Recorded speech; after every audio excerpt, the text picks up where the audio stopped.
কি সেই দেশ ভবনের কথা স্মরণ নেই? আপনার কি সেই দেশ ভবনের কথা স্মরণ নেই?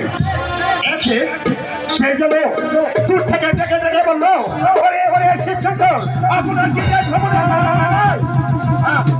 আমার মুখে পড়েছে, আমি যাবো সেই দেশ ভবন করতে। কোথায়? কোথায় পার্বতী?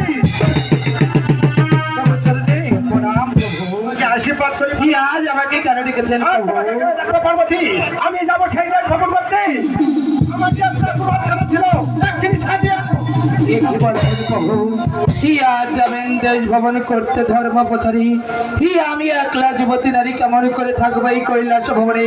তাই বলছি আমিও যে আপনার সঙ্গে ওই দেশ ভ্রমণে যাবো।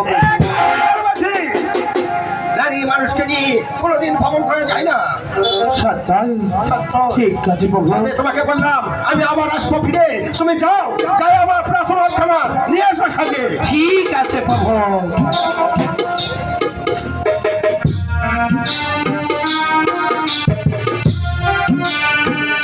তবে এই দিন প্রভু, কি আপনার সে পুষ্পরথখানা আমি সাজিয়ে দিয়েছি, কি